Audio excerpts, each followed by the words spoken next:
और नदी और जल के सामने खड़ी चुनौतियों पर चर्चा करना, मानव के भविष्य पर चर्चा करने और मानव के भविष्य के सामने खड़े संकट और चुनौतियों के ऊपर चर्चा करने के बराबर है। और 7वें इंडिया वाटर इम्पैक्ट समिट में आज हम इसी विषय को लेकर के यहाँ चिंतन करने के लिए सब लोग एक साथ एकत्रित आए हैं, क्योंकि 7वां इंडिया वाटर इम्पैक्ट समिट है और 7 के अंक का भारत की संस्कृति में बहुत महत्व है। हमने 7 सुरों को, सप्त सुरों को माना। हमने 7 तरह के रंग इंद्रधनुष के 7 रंगों के रूप में स्वीकार किए। और शायद हम में से जिन लोगों की शादी हुई होगी उन्होंने 7 वचन अपने शादी के समय में दिए होंगे। सप्तपदी भी सदी की होगी। 7 वचनों को पता नहीं किसने कितना निभाया है, लेकिन 7 वचन जरूर दिए और लिए गए होंगे। इसलिए 7 के अंक का भारत में, भारत की सांस्कृतिक वांग्मय में बहुत महत्व है, क्योंकि 7 के अंक को हमारे वैदिक वांग्मय ने परिपूर्णता का प्रतीक ऐसा माना है। और मैं ऐसा विश्वास के साथ में कहता हूँ, जिम्मेदारी के साथ में कहता हूँ कि इंडिया वाटर इम्पैक्ट समिट का ये 7वां सम्मेलन या 7वां समागम निश्चित रूप से इस दिशा में परिपूर्णता के लक्ष्य को प्राप्त करेगा। 7 सोपान पार करने के बाद में इस समागम में 3 दिन तक जो बैठकर हम चर्चा करेंगे, चिंतन करेंगे, मंथन करेंगे, विचार विमर्श करेंगे, और उससे जो नवनीत उत्सर्जित होगा, जो निश्चित रूप से इस दिशा में आने वाले समय में हुए कार्यों, और जब इन कार्यों के बारे में कहीं इतिहास में लिखा जाएगा, दर्ज किया जाएगा, चर्चा की जाएगी, तब एक मील के पत्थर के रूप में, एक माइलस्टोन के रूप में उसका उल्लेख किया जाएगा। आज इस विषय पर हम चर्चा करने के लिए यहाँ एकत्रित हुए हैं। इस सत्र में, इस कॉन्फ्रेंस में हम सब लोग आए हैं कि बड़ी बेसिन में छोटी छोटी नदियों के रिजुविनेशन और रिस्टोरेशन पर कन्वर्जेंस के 5P के प्रिंसिपल्स के आधार पर हम किस तरह से काम कर सकते हैं। छोटी नदियों का एक साथ जोड़ना, रिवलेट्स का रिवर्स और रिवर्स को बाद में बड़ी नदी और बड़ी जलधारा के रूप में एकत्रित होना, ये जो भारत की संस्कृति में जो व्यष्टि से समष्टि की अवधारणा दी गई हमारे ऋषियों मनीषियों के द्वारा, समीपता रखने वाला विषय है। मैं अभिनंदन करना चाहता हूँ नीति आयोग का, सेंटर ऑफ सी गंगा का और नमामि गंगे से जुड़े सभी लोगों का, कि उन्होंने आपसी समन्वय, सहयोग के साथ में नदी जल संरक्षण की दिशा में एक सार्थक पहल को प्रारंभ किया।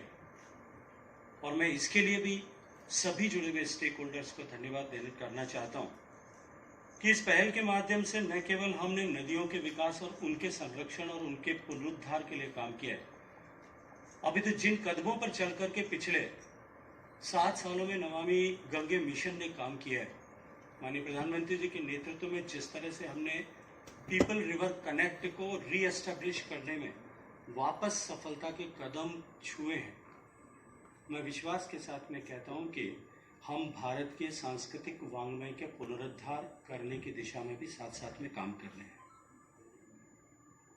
मुझे प्रसन्नता है कि इन 3 दिवस के सम्मेलन में हम जितने भी लोग यहाँ एकत्रित आए हैं, देश से विदेश से, whosoever has come so far, हम सब लोग मिलकर के जो चर्चा करेंगे वो आने वाले समय में इस देश के सामने जो बहुत बड़ा संकट है, न केवल देश के सामने अभी तो पूरे मानवता के सामने एक बहुत बड़ी चुनौती जल के संकट के दिशा में खड़ी हुई, उसके समाधान की दिशा में हम एक सकारात्मक काम कर पाएंगे।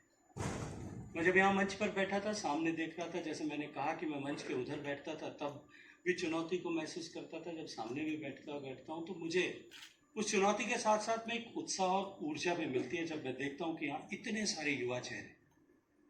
जब सामान्यतः आज से पहले देश में ऐसे सामर्थ्यवान शिक्षा प्राप्त करके युवा भारत से बाहर निकल करके बेहतर भविष्य के लिए,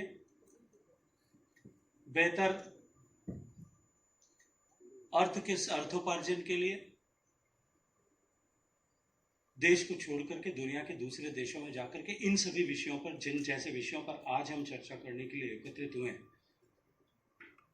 उन सभी विषयों पर पर काम करने के लिए देश से बाहर कहीं जाते थे। जब मैं आज यहाँ देखता हूँ कि इस तरह के सामर्थ्यवान लोग, इस तरह के ऊर्जावान युवा, जिन्होंने इस सब विषयों में दक्षता प्रवीणता भारत में रहकर, भारत के बाहर रह करके हासिल की है, वो सब लोग अपने अर्जित विद्याधन का इस्तेमाल भारत की समस्याओं और चुनौतियों के समाधान के लिए, न केवल इस कॉन्फ्रेंस में अपितु इस तरह के दूसरे प्लेटफॉर्म पर जब मैं बात करता हूँ, इस तरह से युवाओं को देखता हूँ, तो एक जनप्रतिनिधि आने के नाते न केवल गर्व महसूस करता हूँ, अपितु मेरा कन्विक्शन कई गुना बढ़ता हूँ कि जिस तरह से सी गंगा ने दुनिया के दूसरे देशों में, विशेष करके पश्चिमी देशों में, जब हम ये इस विषय को देखते थे कि एकेडमिया, पॉलिसी मेकर्स और इम्प्लीमेंटेशन करने वाली एजेंसीज, इन तीनों के बीच में बहुत सहज साम्य होता था, एक कोऑर्डिनेशन होता था।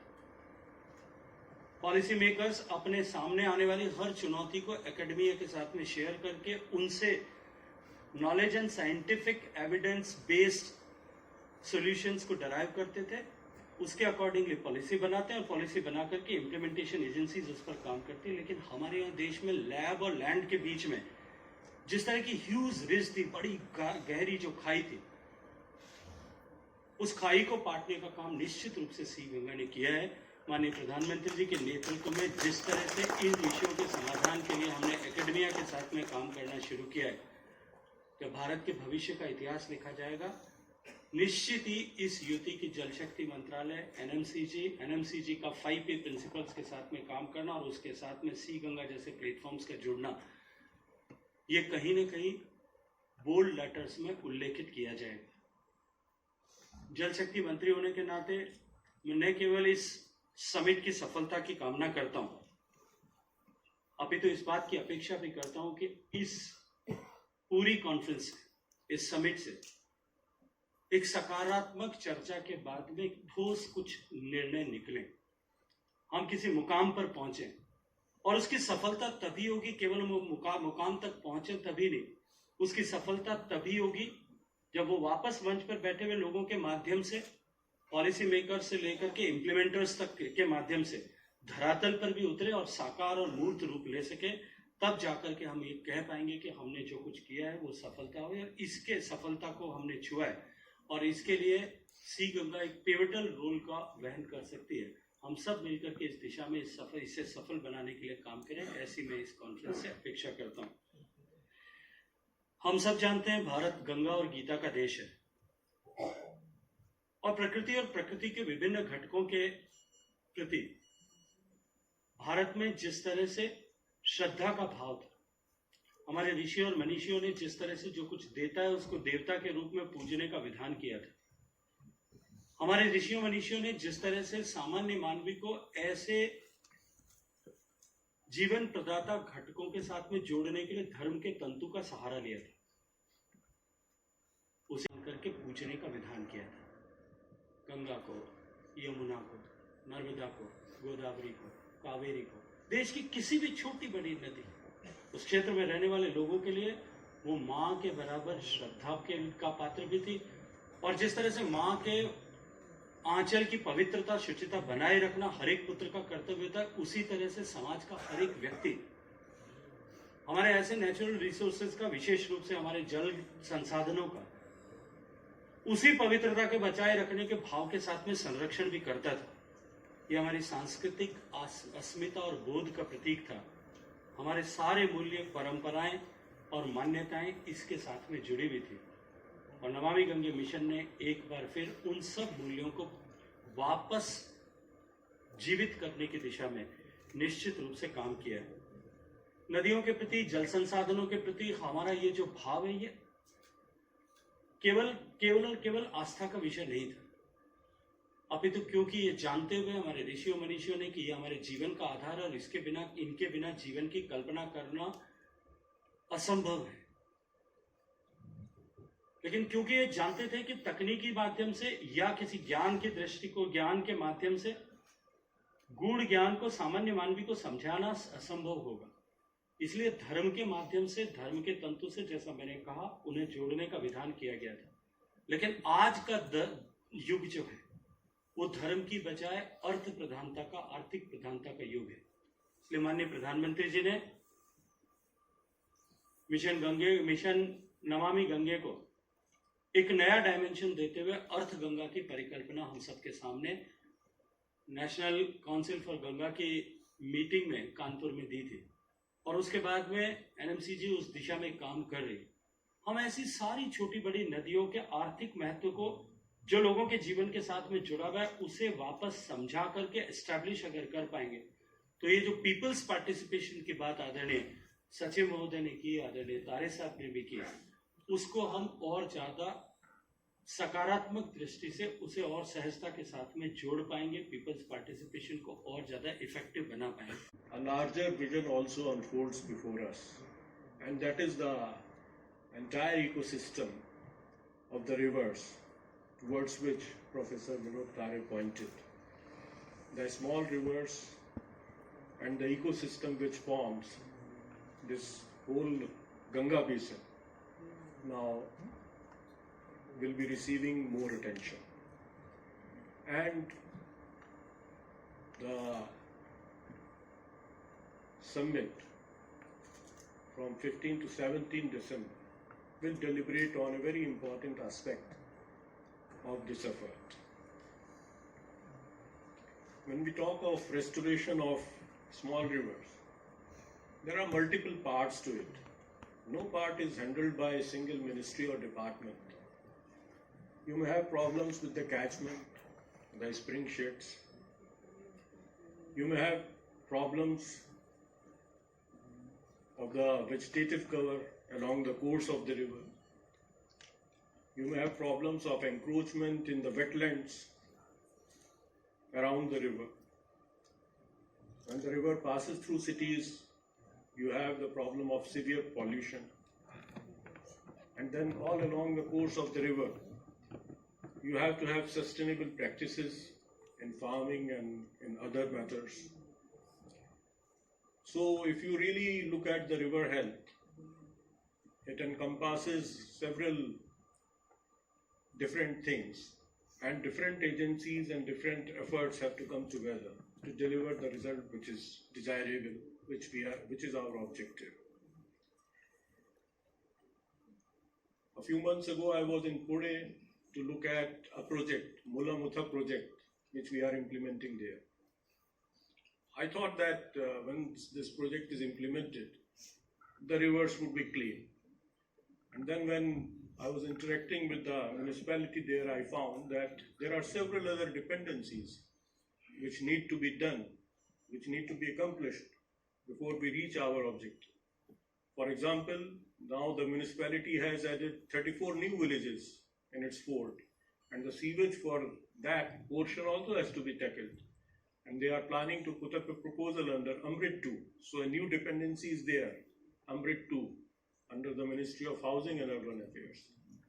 Then there is a municipality, Pimpri Chinchwad, from where polluted water comes and joins Mula Mutha.